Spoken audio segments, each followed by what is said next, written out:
Monsieur le sous-préfet, monsieur l'inspecteur d'académie de Rufisque, madame la vice-présidente du conseil départemental de Rufisque, madame l'inspectrice de l'éducation et de la formation et ses différents collaborateurs, monsieur le COCODEC, monsieur le représentant du CAPEP, à leur rang et titre particulièrement la cellule genre maîtresse d'œuvre de cette cérémonie, et l'ensemble de la communauté éducative, chers invités à leur rang et titre.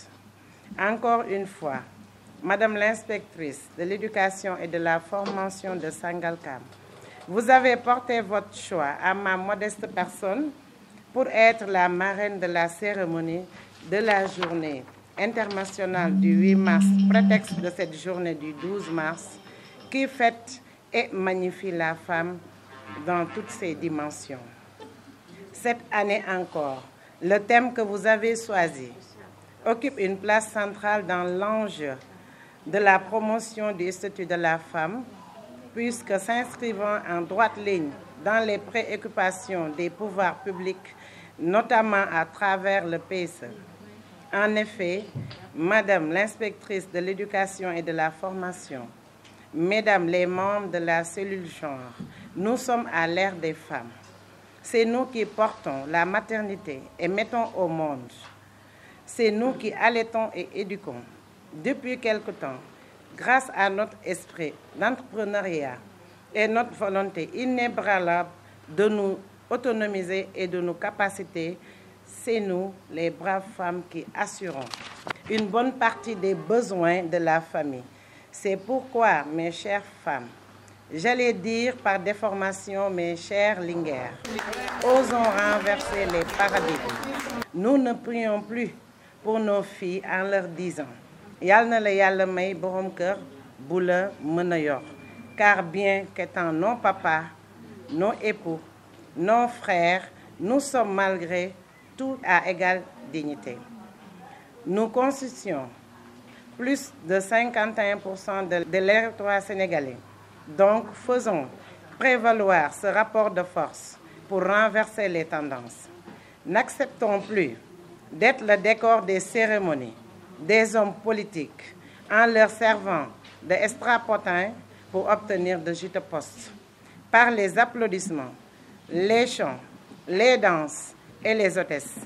Hélas, une fois leurs objectifs atteints, ils nous laissent en rade et parfois même nous traitent avec mépris.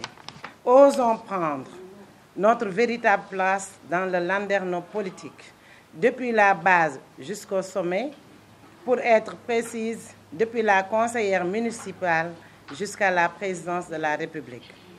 Ce n'est pas un rêve, encore moins une utopie, car, comme le dit l'adage, vouloir, c'est pouvoir.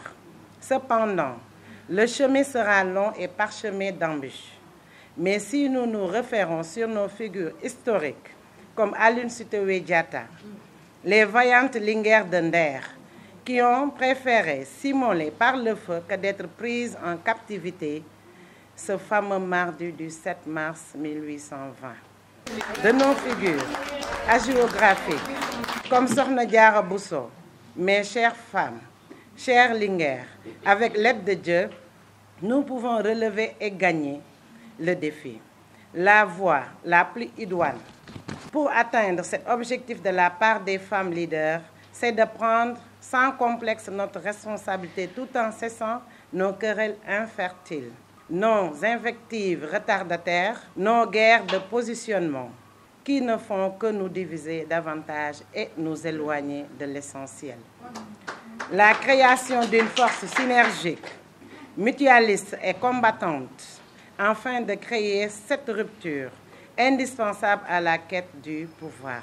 Madame l'inspectrice de l'éducation et de la formation, mesdames les membres de la cellule genre, j'ai dit tout à l'heure, changeons les paradigmes. C'est ainsi, pour paraphraser Martin Luther King, dans son fameux discours, j'ai fait un rêve. Moi, mon rêve, c'est d'entendre un jour les gens dire, derrière chaque grande dame, il y a un grand homme. Je vous remercie et bonne fête.